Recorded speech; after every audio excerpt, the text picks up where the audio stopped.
Good evening, everyone. Ladies and gentlemen, welcome to the European Parliamentary Association for this debate on European elections and democracy. Let me begin by introducing our speakers today. Please meet Sandro Gozi, member of the European Parliament since 2019.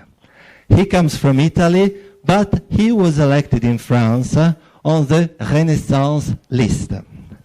He is the Secretary General of the European Democratic Party, for which he will be the lead candidate in the next European election. He is the President of the Spinelli Group, a cross-party network of federalist members of the European Parliament. And what else? He's a great MEP. In any case, good evening and welcome. Our second speaker, Rasmus Andresen, is still in the plenary, but he will join us soon. So let's jump straight into our debate. Mr. Gozi, in previous European elections, national issues have overshadowed European concerns. What can be done to make sure that European issues are really at the center of the election debate this time?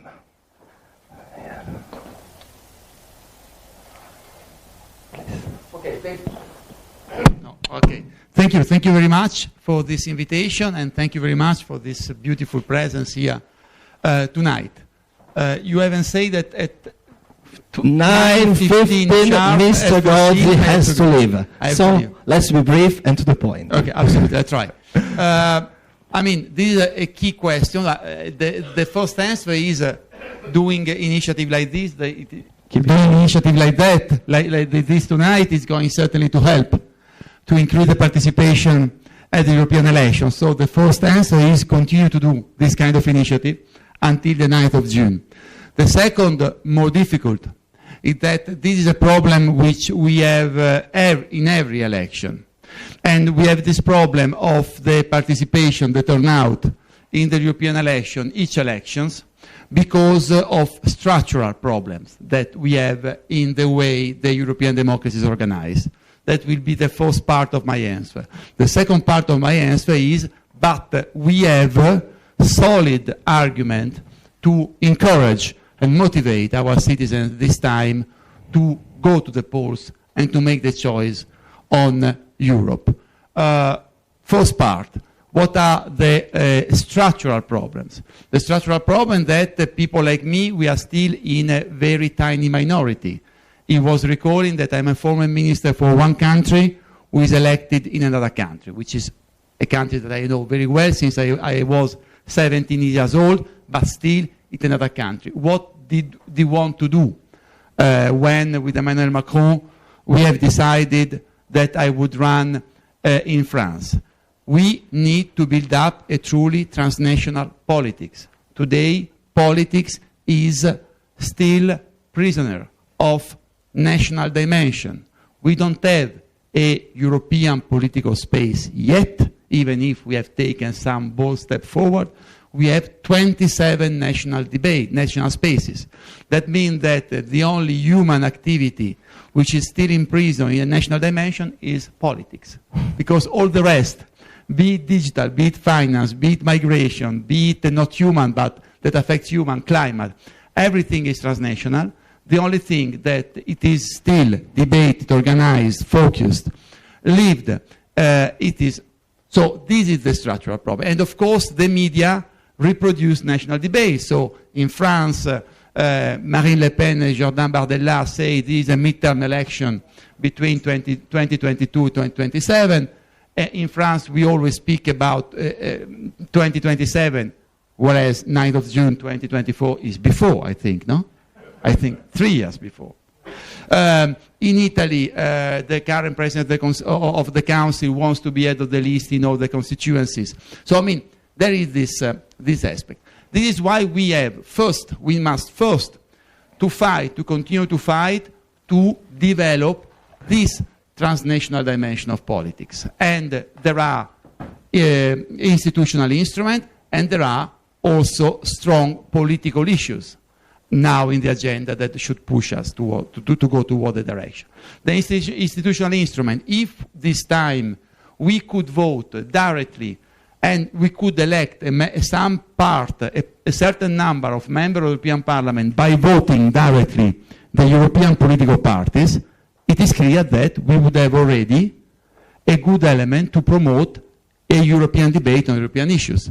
Because if you had the same people from Porto to Vilnius, from Lampedusa to Latvia, that the same women and men that present the same program, it is clear that they would push the media and the public to go toward the direction. This is why, and the Greens were absolutely on the same line as Renew, we adopted a new electoral law that gives the possibility of electing a part of the member of the European Parliament by voting directly the European political parties.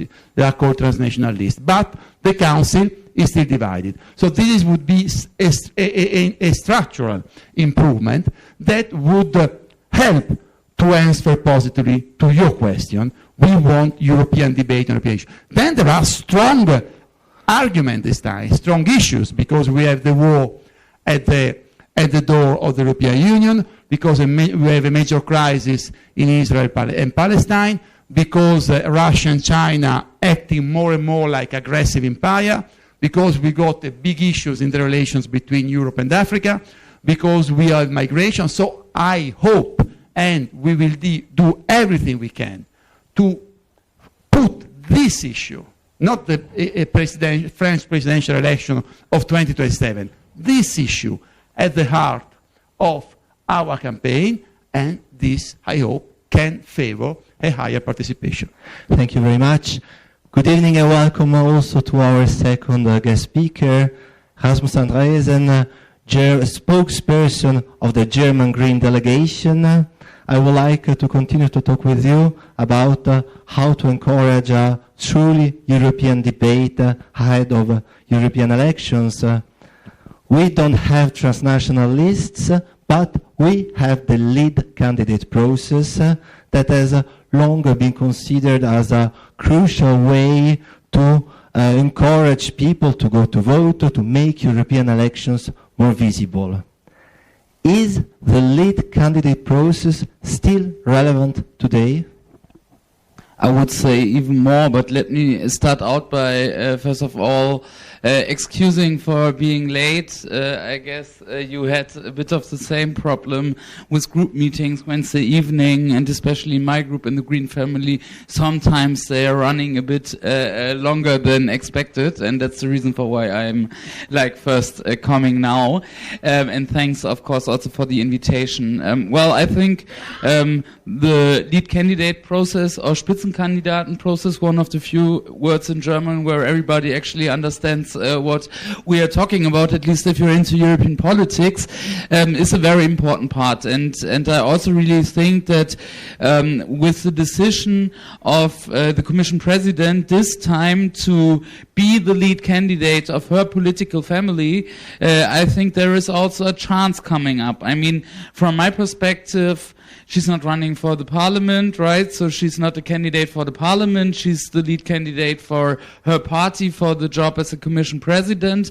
But still, we all have in mind how it went last time, with the big frustrations also for the European Parliament and especially for federalists in the European Parliament. And I think that this is a way also to organize trans-European debates.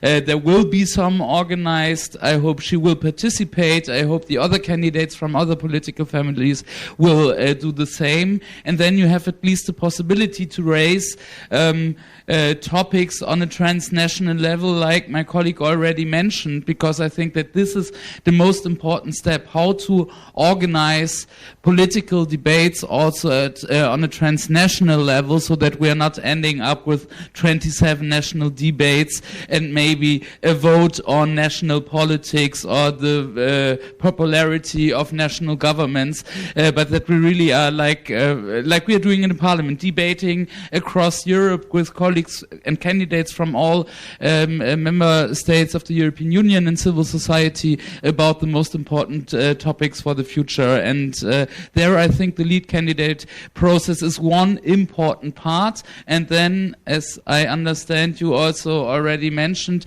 we need other steps, of course, as well. As the lead candidate of your party, do you agree with your colleague on this one? Does Europe need a new way of appointing its leaders, or does it need new leaders? I would say both.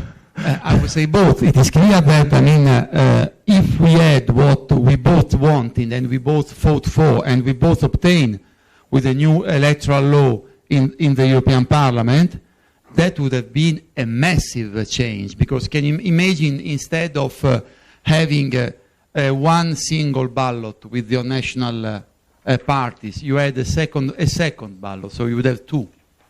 Not the second doesn't replace the first. In the first you have, most of you are French, I guess, tonight. Yes. The first we would have majorité présidentielle, les Républicains, la France Insoumise, Rassemblement National, etc. And the second one, you would have Renew Europe, European People's Party, European People's Party, Social Democrat, and you would have the name of the candidate. And you would have as a number one Ursula von der Leyen candidate, head of the list of the EPP, and this paper, ballot paper, was in all the household in Europe and was received by all the voters. It's clear that there you create an immediate direct contact, and that would make a major difference. So I think that this is the way forward to strengthen the link between citizens and European politics, and also to increase the substantial political legitimacy of the European Parliament and of the leading candidates. Because today you cannot vote me. I've been expressed by the Democrats, but you cannot vote me. You know that my European party has said we want as a front runner Sandro Gozi. But where is the list where you can vote me? That is the point. But it is, as he was saying, a very good trend that we have to work on and we have to strengthen. Then we have to change also the leaders. I would say yes. But I mean, now we don't do the name and shame. I mean, I would your quick reaction on this one, do we have to change the leaders? I mean, that's for sure. Okay, so maybe the Greens will not support von der Leyen as a candidate for the European Commission. I mean, we have our own candidates, and we have actually two of them. Terry Reintke, our president of the group, and Bas Eickhout is one of our colleagues also in the parliament. So I think we will concentrate starting on with the campaign, them, and then we will see how it goes. Okay, so let's shift gears and talk about threats to European democracy. Sandro Gozi, the Qatargate scandal has shown how deep foreign interference can penetrate the house of European democracy. In your opinion, is the European Union well equipped to prevent foreign interference in the next European election? I think that the foreign interference are happening in Europe since a while, and I would say that there are much more serious threats than what came out with the Qatargate, which, thanks God, is not that systemic scandal that we feared it was. But certainly, because after all there are 4 MEP and it wasn't a systemic scandal, and I think it is good for democracy and it's very good for the European Parliament, and the justice will have to go on. The problem is much more serious than 4 MEP under inquiry. There is a strong interference by foreign non-European powers in all our democracies. And in my opinion, the increase of disinformation, foreign interference, fake news in the European election in 2024 is going to increase exponentially. And the Russian interfere in the presidential election in French presidential election in 2017. They interfere in the Brexit referendum in 2016. They interfere in the Italian constitutional referendum in 2016. They have supported financially in other ways parties which are also represented in the European Parliament. The Chinese are using even university to spread disinformation and to interfere in our democratic processes. And we are taking measures to protect our democracy. We have taken legislative measures with the new law on political advertising. I was the rapporteur. With the new law on the digital platform. We are protecting ourselves by ensuring more transparency, for example, for political advertising, for all the elections, not only for European elections. You will know who says what, paid by whom. It will be clearly displayed. In all the posts, this is political advertising. And you will know who is behind, who is going to finance. And we have banned, in the 3 months ahead of the election, the possibility for non-EU actors to finance electoral campaign and political advertising. We have obliged the platform to take measure of moderation if there are systemic threat to security or to fundamental right or attack of disinformation. So we are taking measures to protect ourselves, and will be my last point, don't follow those who say, well, after all, yes, there are disinformation action, but they are not decisive to decide in elections. It's not a question of decisive. The question that even one vote which is manipulated because of foreign interference is a vote too much under interference. This is the attitude that we must have. It's not because only 10% of the voters are under influence of disinformation. You say, well, 10%, not very serious. No. Even one of you, which is under foreign influence, victim of disinformation attack, is one citizen too much. And this is what we are doing. It is clear that it is a fight that will go on, they don't have a silver bullet. You got a set of measures, but I think that we have done there again, we have taken there again bold step towards a better protection of our democracies and of our electoral processes. Do you share the same confidence as your colleague? Well, I mean, for me, I think we are facing a very big threat right now with the upcoming elections in many of our countries. Some of the countries had experienced this for a bit longer time, but saying this as a MEP elected in Germany, I have to say that I think the threat the far right is doing to the European project, to European democracy, is really something we need to worry about. And I think that a lot of the structural measures you mentioned are completely right, and we need to see them implemented now. This would really be important also, that the European Commission, but also the member states, national authorities, are really doing the job.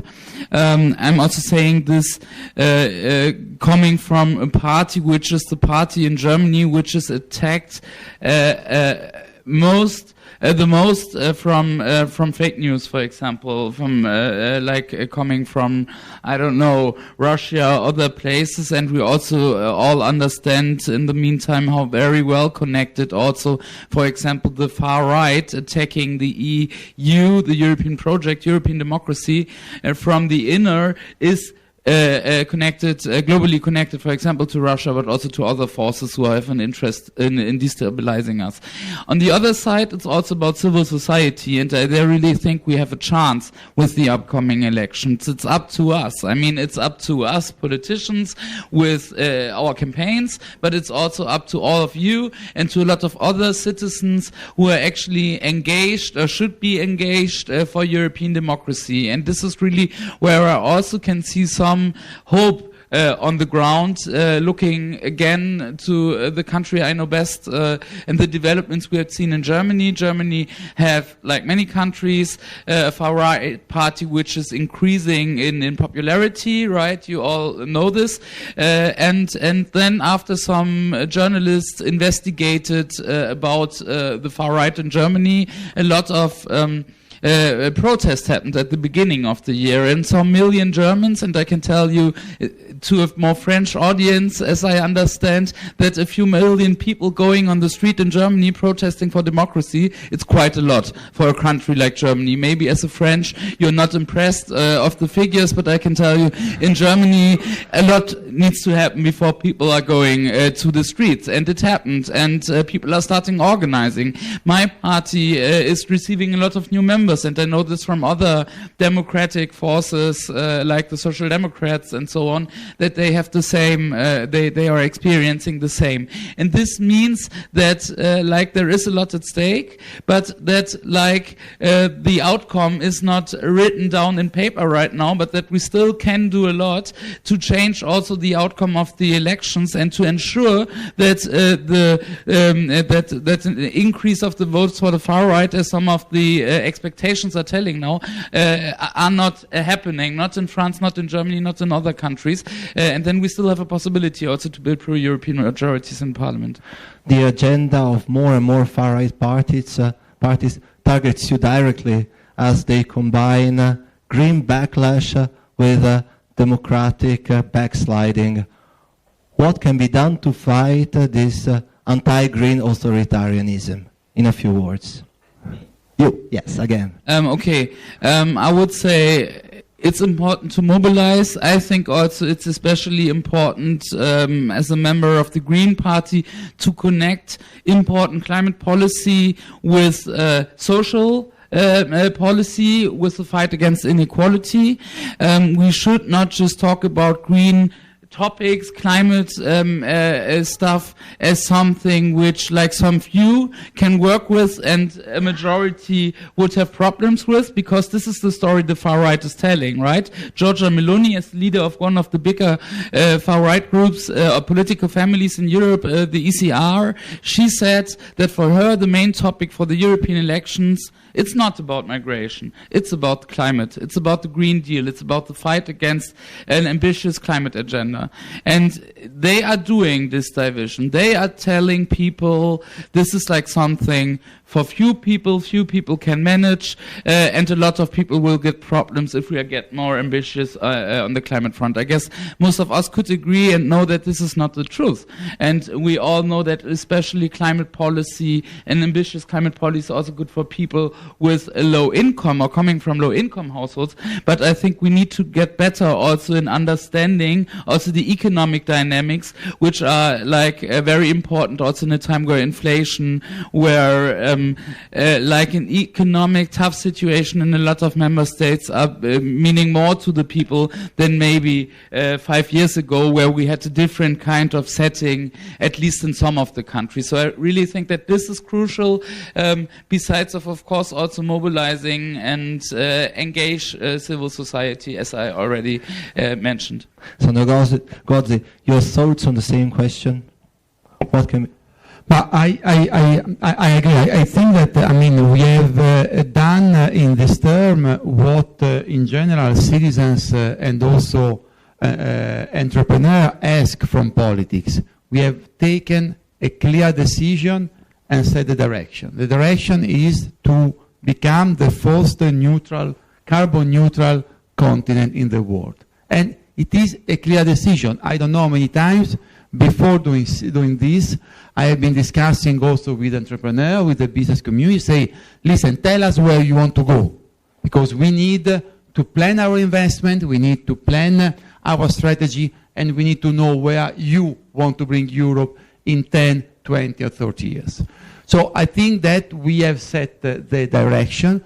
The issue that we haven't addressed, the answer that we haven't given fully, it is who is going to pay for this.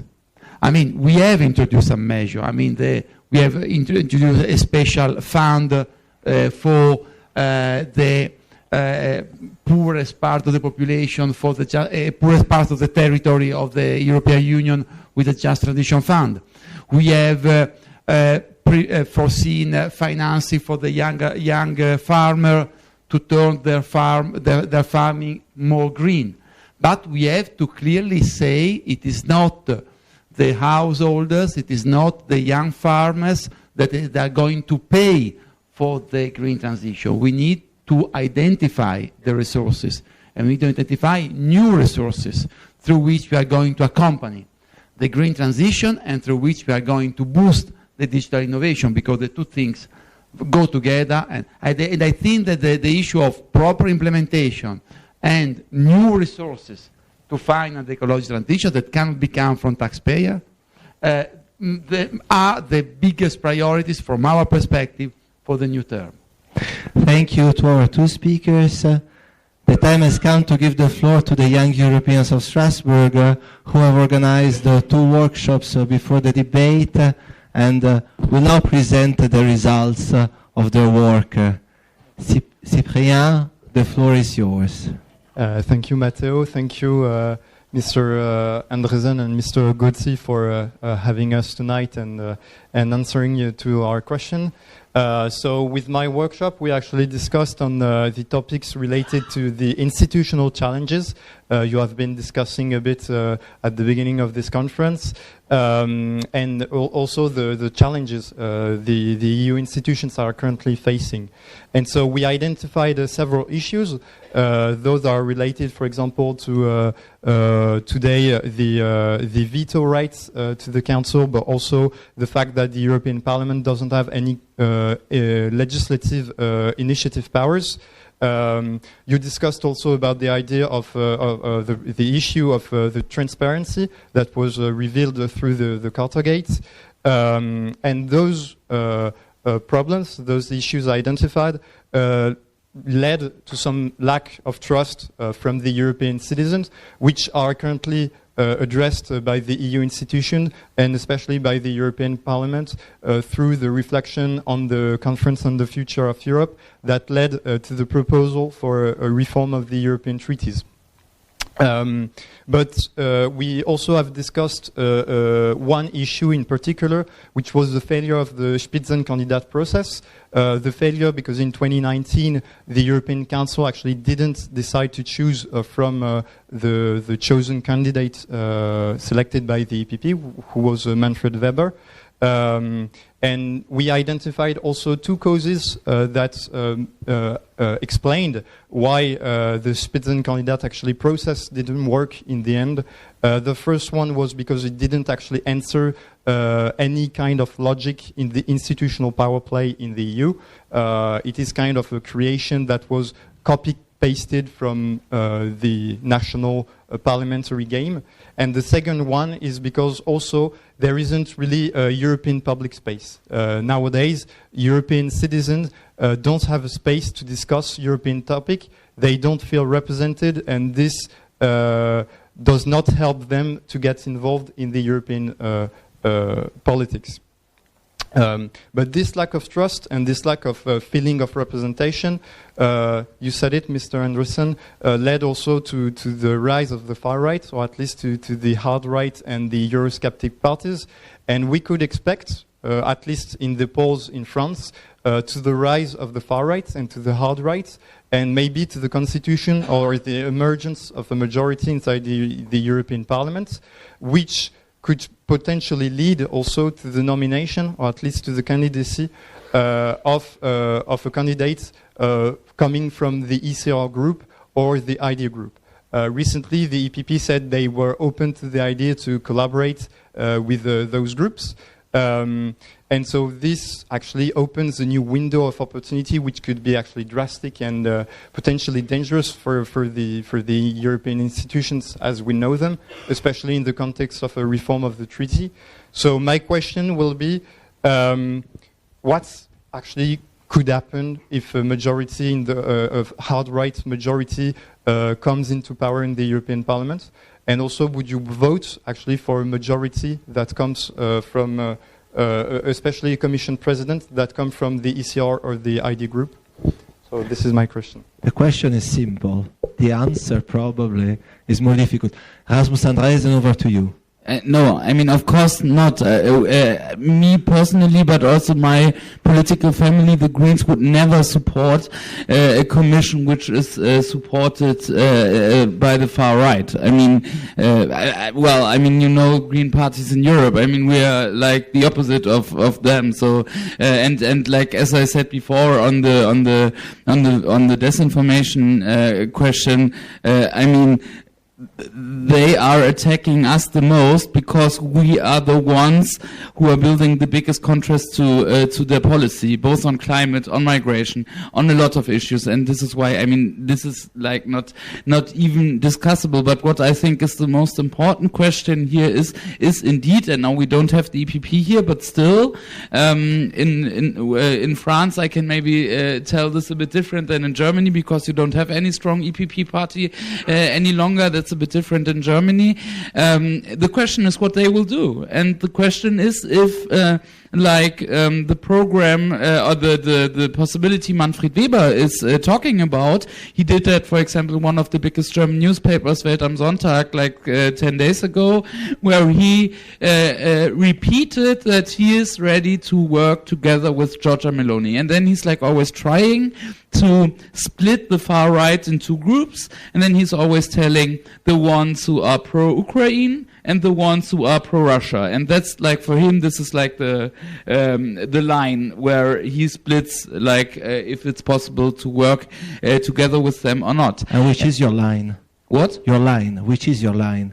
Define far right. For you, it is IND, ECR? For me, it's ECR, ID, and of course they don't have the same program, but I mean they have the same goal. They want to kill European democracy, and they want, and that's the answer on the second question you came with. They want to build a Europe where nation states are stronger, not the European Parliament. They want to build a Europe where civil rights are under attack, not under protection. They will build a Europe where few will have more opportunities and social protection will be less. I mean, we can see what is going on in Europe. We can see what is going on in Hungary. We can see what's happened in Poland with the PiS government, and thankfully Polish citizens voted them out of the government, but they destroyed a lot in the 10 years they had been in power. We can see what is going on in Italy, which is maybe more not as direct as, I mean, I maybe not the right one to mention this here in this panel, maybe not as direct as we could see in Hungary and so on,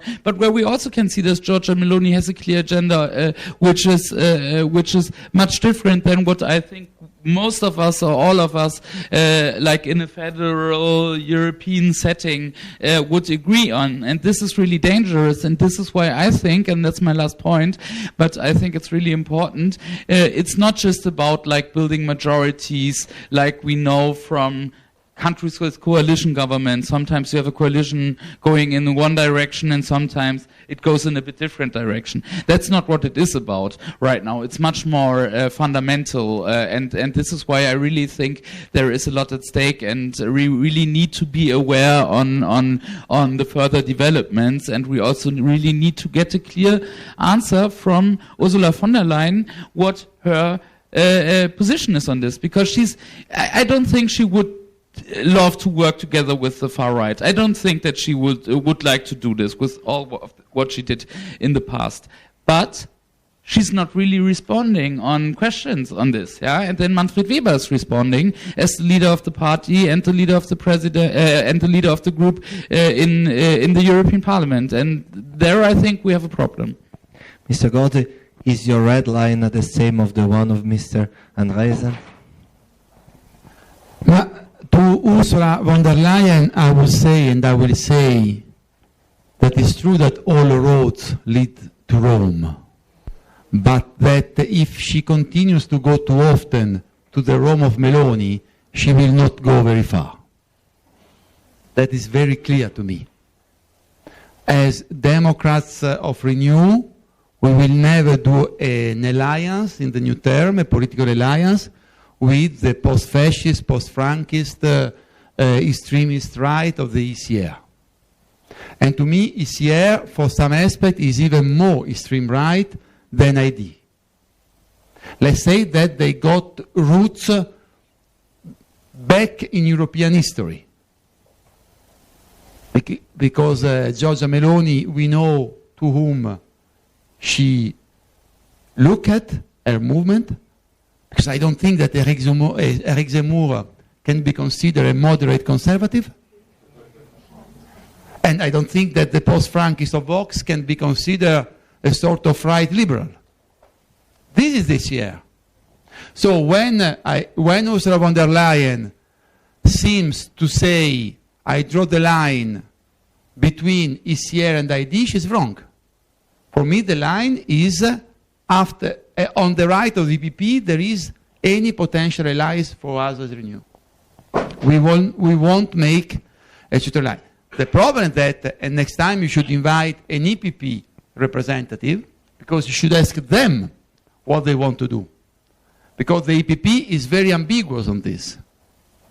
And we would like, to me, the new majority in the European Parliament should be, and I'm not saying because Rasmus is here, I think that it should be Renew, SND, the EPP, and we should open to the Greens. This is my ideal majority in the next term. But in any case, even if the EPP wanted to say we confirm this majority, in this majority there is no place for the extreme right of Giorgia Meloni.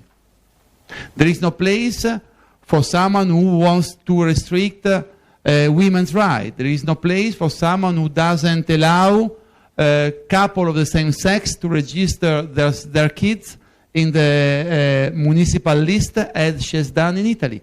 There is no space for this. And I think that if Ursula von der Leyen was to succeed to herself, she must be very clear on this. But in any case, we will decide who will do what after the election. I know whom we want to work with, and it's certainly ECR and ID. Thank you, Mr. Gozi. So let's move on with the presentation of the second workshop. Carla, you have the floor.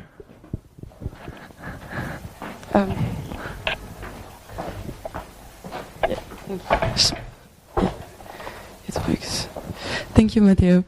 So good evening, everyone.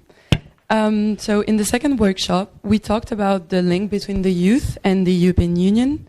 So among the participants, the lack of trust as well as a sense of miscommunication were felt as the biggest obstacles for the youth to be attracted to European problematics.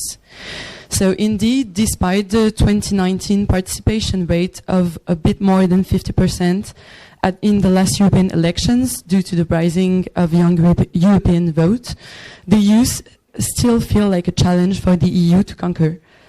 The participants underlined that maybe the augmentation of the participation rate was related to the top 3 subjects that the youth are concerned with. That is climate change, immigration, and the economy. To answer this issue, we tried to come up with solutions. First, the participant told EU problematics should be better communicated through school, for example. Secondly, if the youth was taught about Europe as a part of their daily life, it could encourage them to vote. Thirdly, participants talked about the possibility of transforming national lists into regional ones in France in order for the youth to identify furthermore to the candidates and therefore to the European problematics. The main problem seems therefore to be that the EU institutions feel too far from its use. Nevertheless, participants acknowledge the importance of programs such as Erasmus, Corps Européen de la Jeunesse, as well as Interrail. My question is therefore how to improve the link between the youth and the EU, how to better communicate what the EU does for young Europeans. Thank you. Thank you. Sandro Gozi, let's start with you now. I would say that the Europe that we have built in this term, it is a Europe of concrete solutions to the 3 issues that we have mentioned. Because on climate change, we have adopted more than 50 legislative and political initiatives to answer to the challenge of climate change. So from this perspective, there are many stories to be told to the youth who are concerned with climate change. We are the continent and the organization that has done most in the world for climate. On migration, we have provided concrete solution because we recently found an agreement on an asylum and migration pact, through which Europe will take back control on the issue of the border, of the issue of the asylum, of the issue of solidarity between member states, and also the issue of cooperation between. Solidarity is going to be compulsory, my dear friend. And it is going to be compulsory because if there is a crisis in the Canary, if there is a crisis in Lampedusa, as we've seen in the past, the other member states won't be able to turn their back. They were decided either to take a part of the potential asylum seekers through redistribution, or, in the worst case scenario, to provide financial support to the member states which are most exposed. So that is a big step forward. So on migration, we provide answer. On economy, we have done the unthinkable. Because if you had asked me 5 years ago, 6 years ago, do you think that Europe will be able to issue common European debt to finance an extraordinary program to support small business, unemployed people, with 750 billion euro, I would say, would be so great, but I don't think that's what we have done to answer the COVID crisis. So if this, and you are very, very well placed to say it, if these are the issues that interest our youth, we got strong answers, and we have done. Then what we can do, I agree with you on civic education, I agree with you with schools, I agree with you where on the point we have to strengthen Europe, which multiplies opportunities for youth.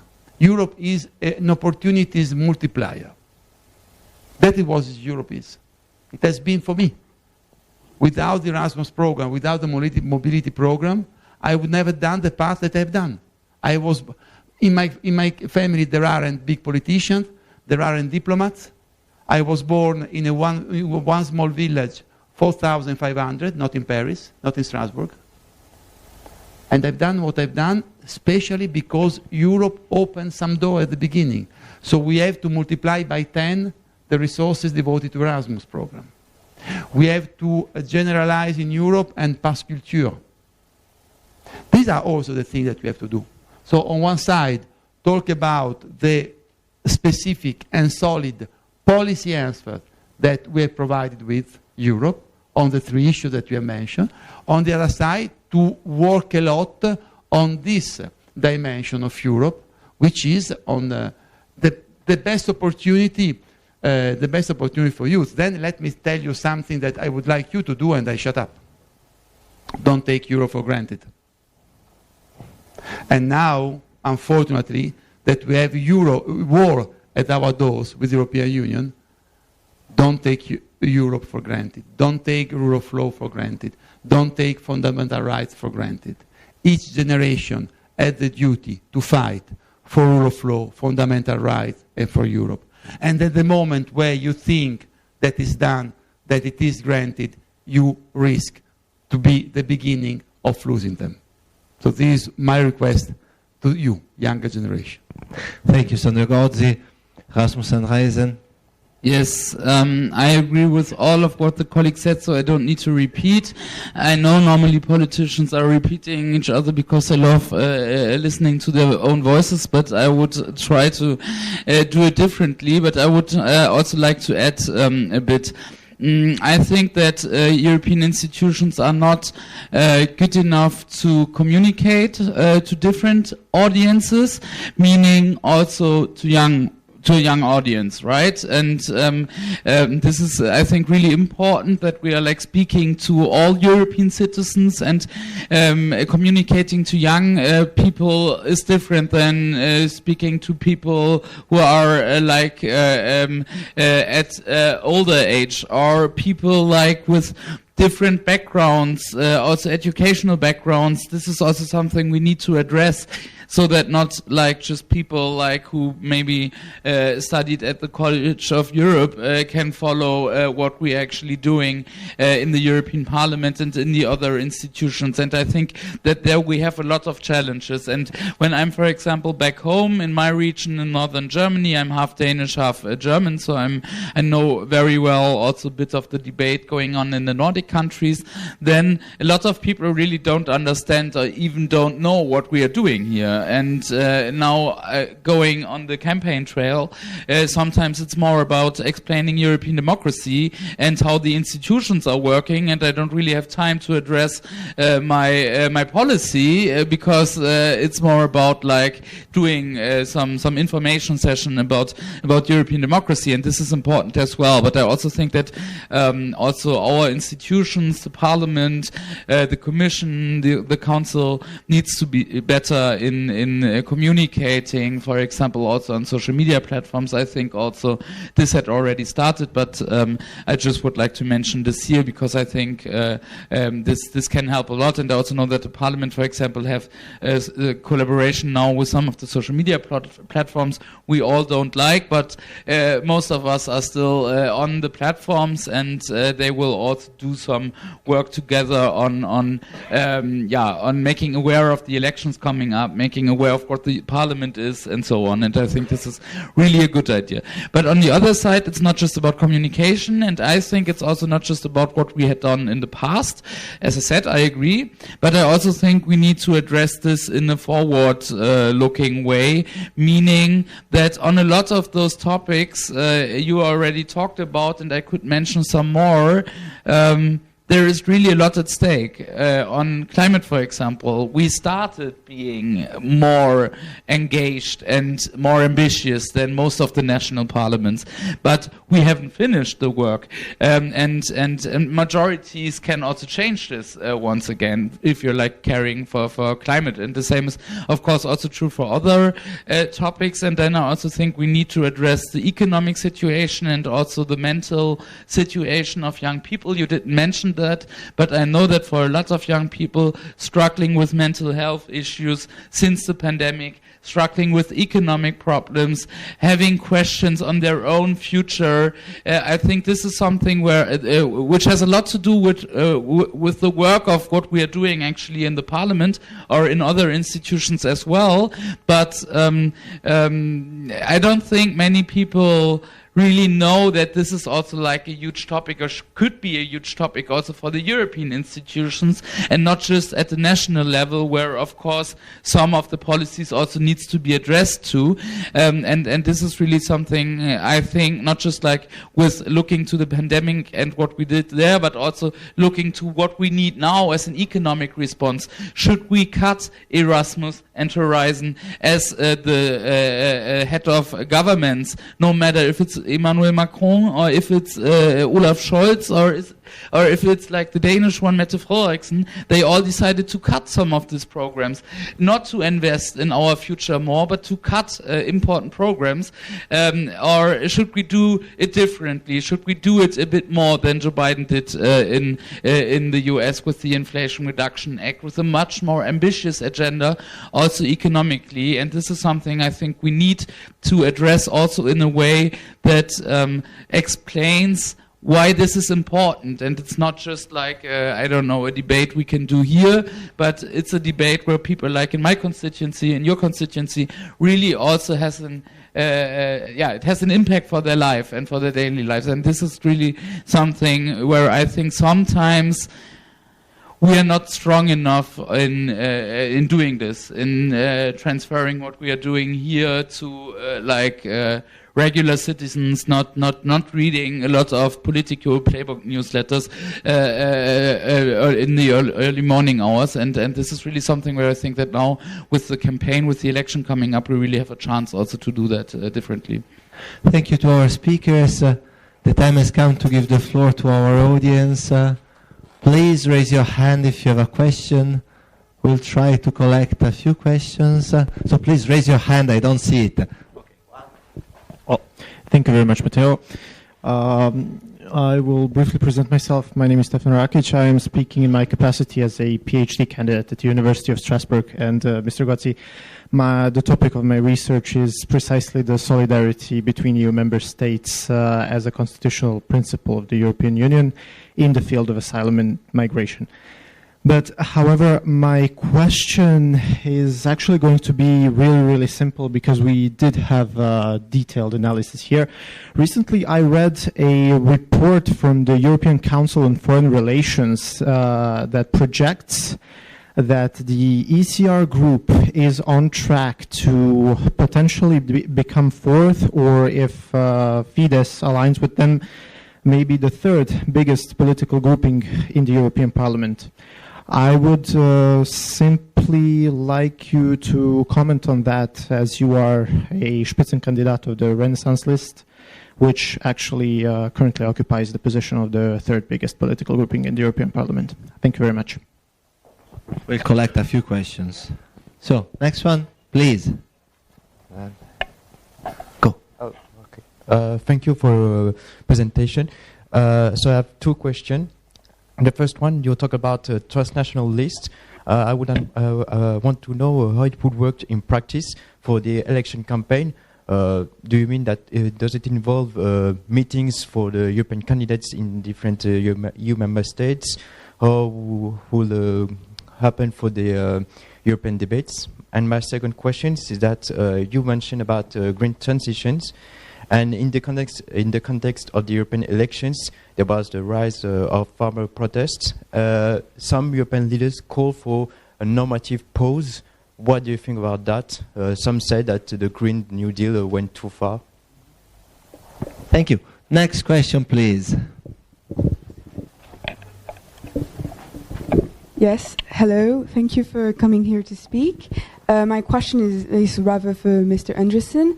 So I'm not up to date on the latest figures, but I believe that the Greens are down something like 74 seats in the projections. And my question is rather simple, really. From now up to June, what are you going to do to win back those seats? And if you have time, among all these questions, I have my own opinion as to why, but what is your own self-diagnostic as to why that is? Any other questions? No. Okay. So it's your turn to answer. Maybe let's start with Mr. Gozi that has to leave us in 50 minutes, so we have time. But let's start with you. Okay. Now the question wasn't on solidarity. The question was on the other point. I already answered. We certainly won't do a political structural alliance with this year, because we are very far apart from them, and we are at the beginning of the electoral campaign, not at the end. So we will do everything we can to remain the third force. It's clear that we depend, especially on the result of the renewed Democrats and Liberals in some key countries, key big countries, not because we disrespect small countries, but because small countries elect less members of the European Parliament than big countries. So to have a good result in a country like France, where we are going to elect 81 members of the European Parliament, or in Italy, where we're going to elect 76, and to do a good or bad result, with all due respect, in Malta or Luxembourg, is going to be a big difference, of course. And it is clear that it will depend very much on the result of the list of the presidential majority in France, and it will depend very much on whether the Renew in Italy forces will go together or will go divided, and we will do everything to get a very good result in France, and I'm pushing a lot to keep the Renew force in Italy united, but certainly it is an open race. And it is a race which shows, however, that we are radical alternative. We are radical alternative to Eric Zemmour or to Giorgia Meloni. And we have to do everything to make our voters understand that we decide about our collective future. We decide about our collective destiny It is not a big opinion poll for Giorgia Meloni. It is not the revenge of 2022 for Éric Zemmour, Marion Maréchal, or Marine Le Pen. It's something much more serious, and I think that the voters should be taken much more seriously than Marine Le Pen, Éric Zemmour, or Giorgia Meloni will do. On the transnational list, and then on the transnational list, I already explained how it works. We won't have the transnational list, but certainly each of us, we will be the front runner, the Team Europe, the leading candidate of the different European political parties. We will do a European campaign. I was in the Canary Islands to talk about migration. I will go to Croatia to talk about the issue linked to Western Balkans and European unification and enlargement. So we are there to push and to go everywhere in Europe when we are asked, and to insist on the fact that this is a debate and election on the European Parliament, on European issues, and not on national domestic issues.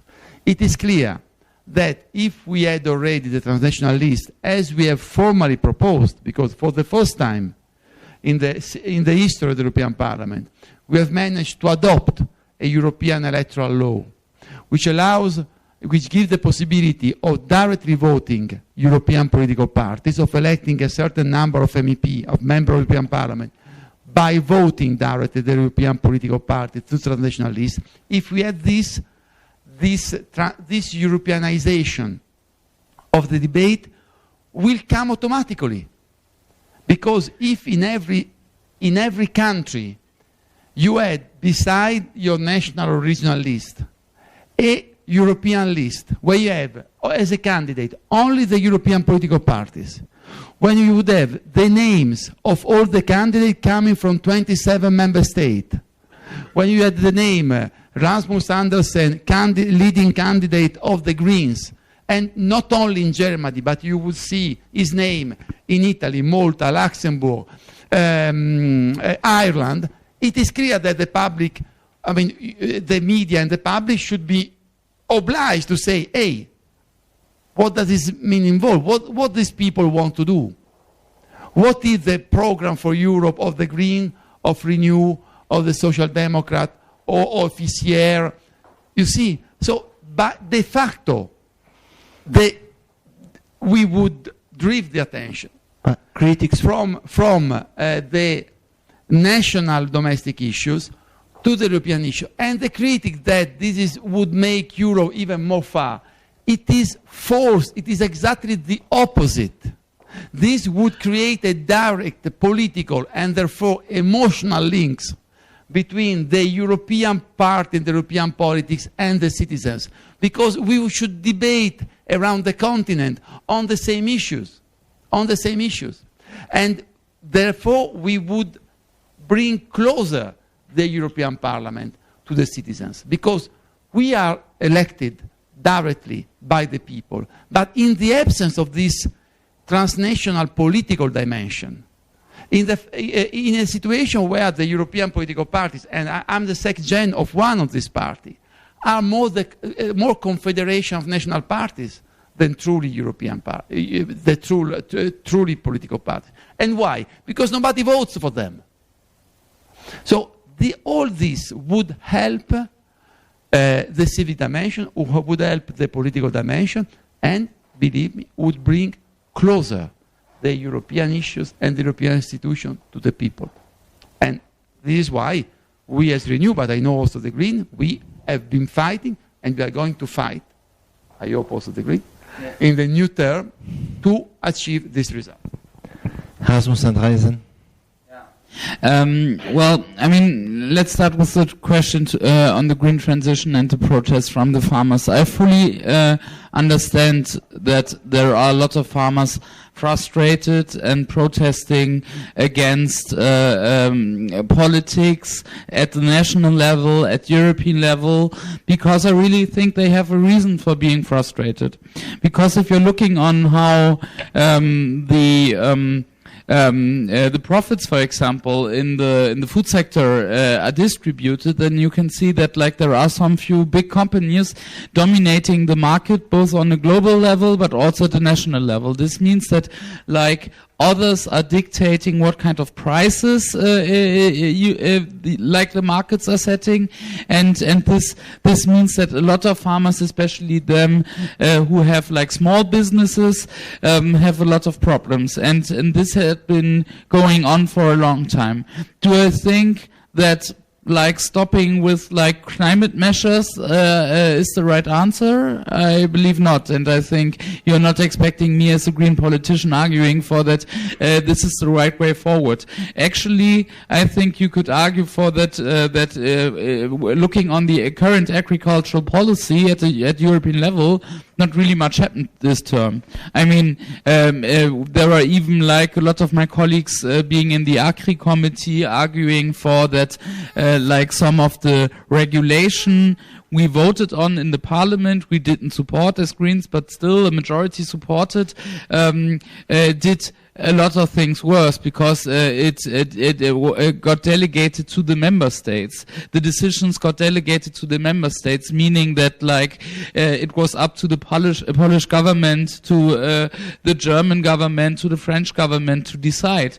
And they are of course much closer to also the lobby of the farmers, so they don't want to set strong rules on climate protection or on biodiversity and so on.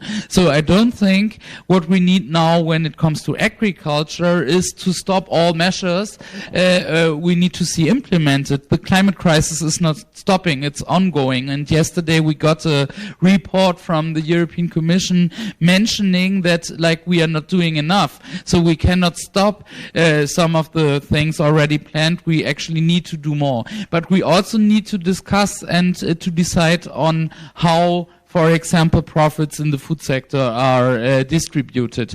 Why we are like supporting with the agricultural policy a system where like the biggest, the farmers with the biggest farms get a lot of money, and it's not about who is doing the best when it comes to the quality, when it comes to nature, to environment, to climate, and so on. So I really think that there we need to work on, and then we need to also to have a look and to analyze, investigate the markets, the food markets, also on the developments when it comes to profits. We could see, at least since the pandemic, where we could see that in some few sectors, and the food sector was one of them, a few companies did very well, got a lot of windfall profits, and some others didn't. And this is what I think is more important also for the farmers than to do what some colleagues in the parliament are doing right now. And the second question, I'm sorry, I also have to reply there, is on the projections for the European elections. I want to say two things.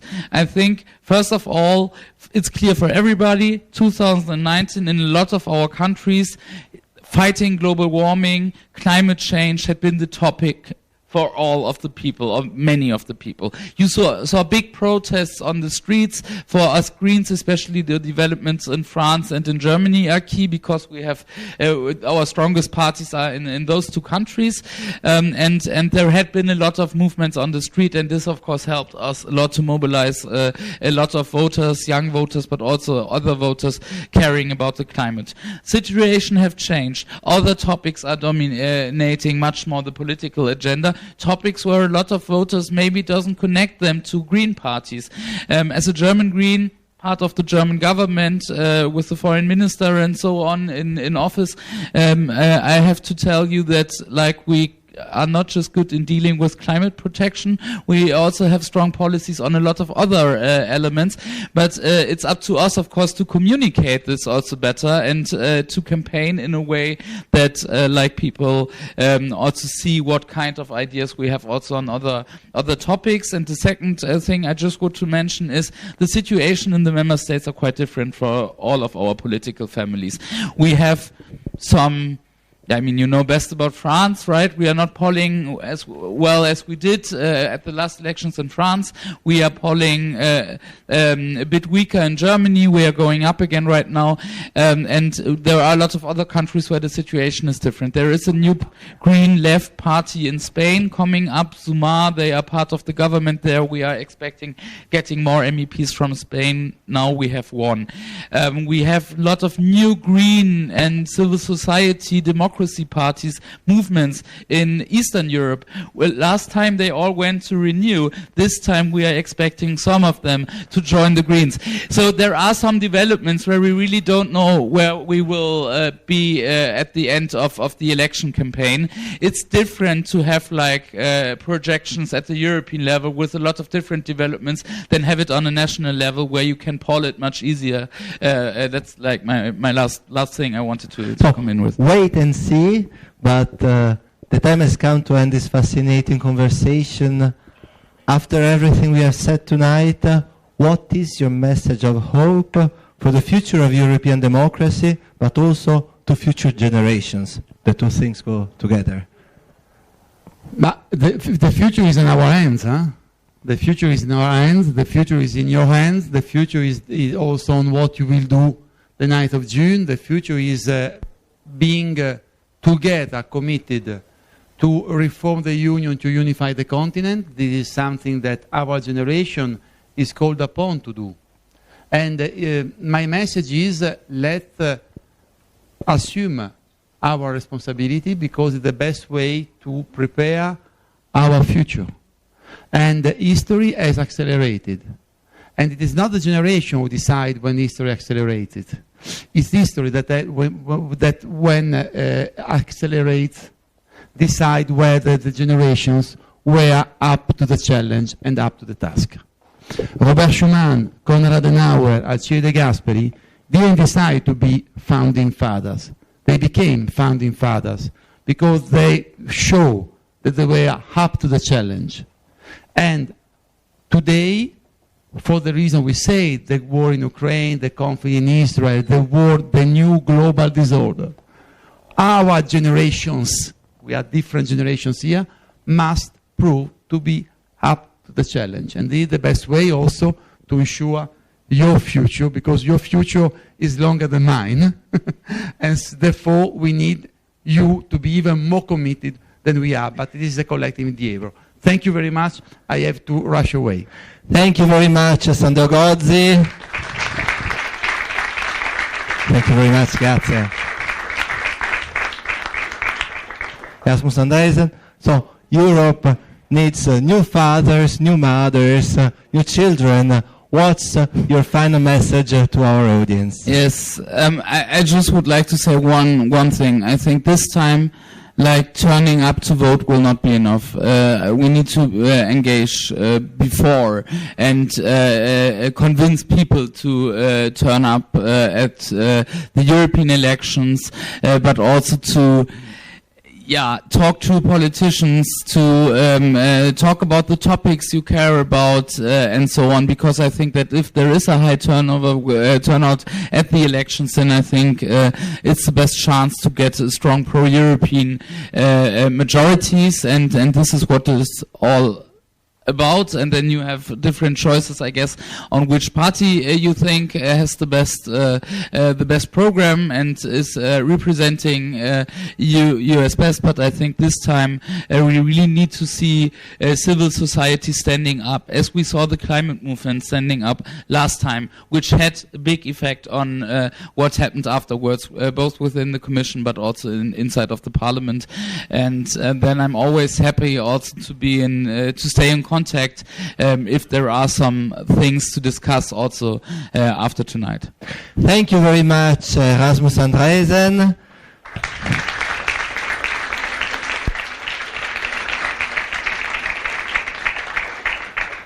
Soon you will be invited to a cocktail reception in our cellar. But now, before that, we have the concluding remarks by Alexandre Godonese, President of the Young Europeans of Strasbourg, whom we thank warmly. You are, I would say, the best hope for Europe's future, at least in Strasbourg. Please, over to you. Yes, thanks a lot, Matteo. Thanks to everybody that was here tonight. I want to thank especially the European Parliamentary Association for helping us. It's been many years since we organized conferences together. I hope it's going to keep going in the next years. I really hope so. I want to thank as well the staff members of Jeff Strasbourg who have been involved, especially in preparing tonight's workshops.